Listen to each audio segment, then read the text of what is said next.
Sadon sebagai salah satu peninggalan kerajaan Kediri di Magetan.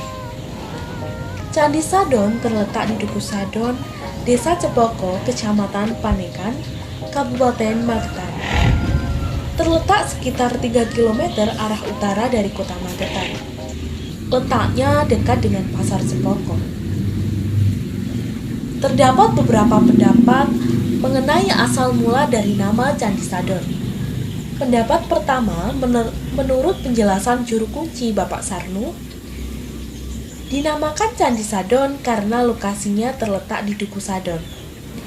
Menurut keterangan para sesepuh Duku Sadon, kata Sadon berasal dari kata Sad, singkatan dari Asad, artinya tidak ada, dan kata Don berasal dari kata Padudon, artinya pertikaian. Jadi, kata Sadon merupakan singkatan dari Asadin Padudon, yang berarti tidak ada perselisihan atau pertengkaran. Pendapat kedua menyebutkan bahwa kata Sadon berasal dari kata Syahdu, yang memiliki arti tentram. Tentram di sini menjurus pada ritual religius seperti bertapa atau mediasi yang sering dilakukan orang-orang zaman dahulu. Jadi, Sadon merupakan tempat orang-orang dahulu bertapa dan melaksanakan ritual keagamaan lainnya. Candi Sadon memiliki nama lain yaitu Candi Reog.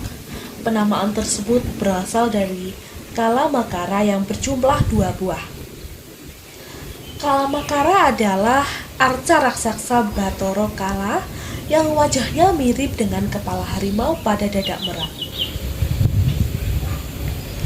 Dadak merak merupakan topeng kepala harimau dengan hiasan bulu merak. Topeng ini digunakan sebagai atribut tokoh Singo Barong dalam kesenian reog. Topeng ini biasanya memiliki berat antara 30 sampai 40 kg. Wujud Kala sendiri menyeramkan. Mata besar, melotot, mulut menganga dengan taring. 2 tangan yang seakan menerkam dan 2 makara yang menghias di kepala. Jadi, asal mula penamaan Candi Reog karena ada 2 kalamakara yang bentuknya seperti reog. Penduduk sekitar juga menyebut kalamakara tersebut dengan sebutan Mbah Dadung Awu karena bentuknya yang ganas dan menakutkan. Ada juga cerita tentang penyebutan Candi Reog karena pada tahun 1948 ada seorang tokoh kesenian reog melakukan upacara ritual di Candi Sadon untuk memohon kelancaran pementasan reognya. Selain itu, banyak rombongan kesenian reog lain yang melakukan upacara serupa di Candi Sadon. Candi Sadon merupakan candi Hindu yang diperkirakan pada zaman Kediri. Pada tahun 1966, terjadi kerusakan total akibat serangan orang-orang yang tidak bertanggung jawab pada peristiwa G30 SPKI. Akibatnya, batu-batu balok dan patung-patung berserakan.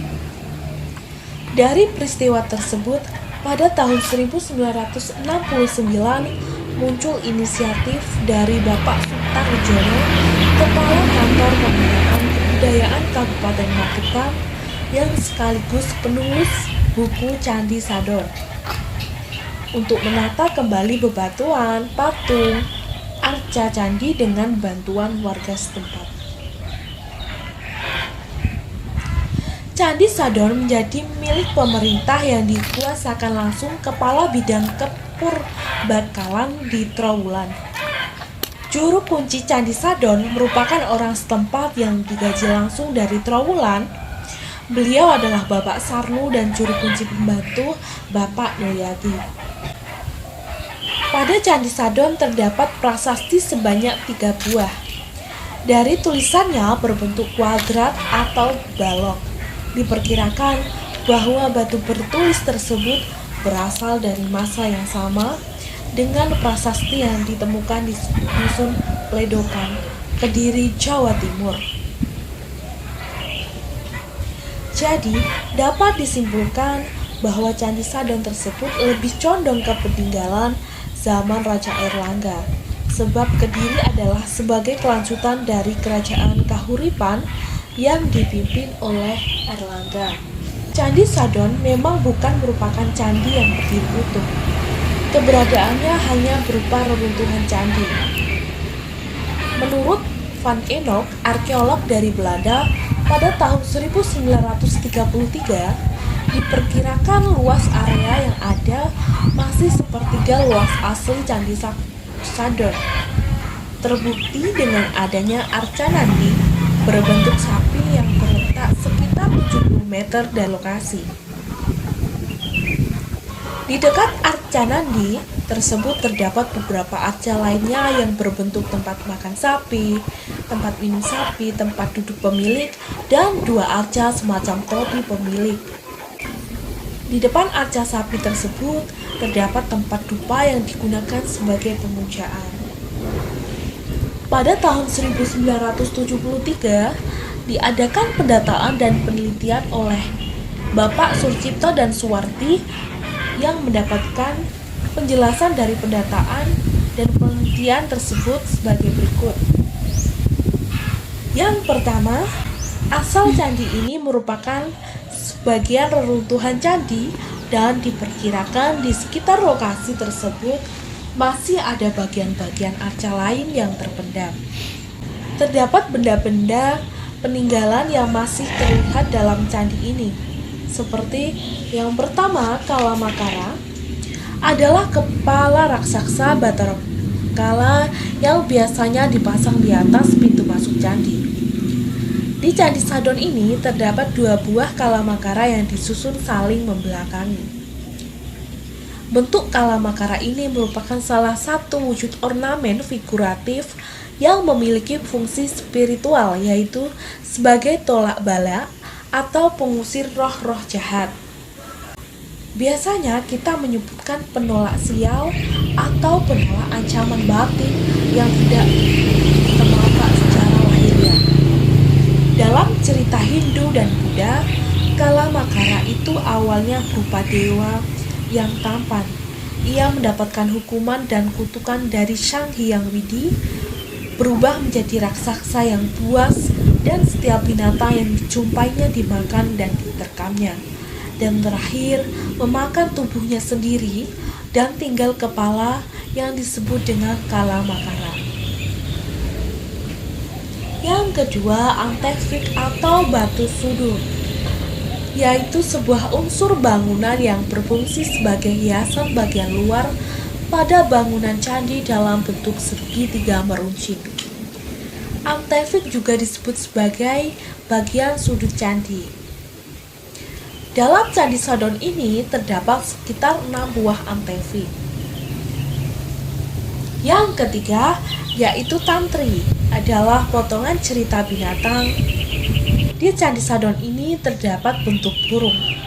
Tantri yang berada di Candi Sadon ini bukan merupakan rangkaian cerita binatang, akan tetapi hanya berupa gambar binatang, yaitu burung. Yang keempat, naga. Dalam mitologi setempat, fragmen naga Candi Sadon dikenal sebagai Nogo Atmolo. Konon fragmen tersebut berjumlah sepasang, namun 1 fragmen telah dipindahkan ke pendopo Kabupaten Magetan. Fragmen naga yang berada di Candi Sadon dipercaya sebagai naga betina. Yang kelima, batu bertulis. Sampai saat ini belum mempunyai makna yang jelas. Tulisan ini berbentuk kuadrat atau balok. Diperkirakan berasal dari masa yang sama dengan prasasti yang ditemukan di Dusun Pledokan, Kediri, Jawa Timur. Yang keenam, lumpang adalah batu yang terdapat cekungan di tengahnya. Biasanya digunakan untuk menumbuk padi, kopi, atau bahan olahan lainnya. Dan biasanya juga berkaitan dengan alu, yaitu alat menumbuknya. Yang ketujuh, yaitu kolok, berbentuk seperti mahkota raja atau prajurit zaman dahulu, atau pelindung kepala zaman dahulu. Namun sampai saat ini belum tahu tentang fungsi dari magma atau batu andesit yang berbentuk kelolok ini.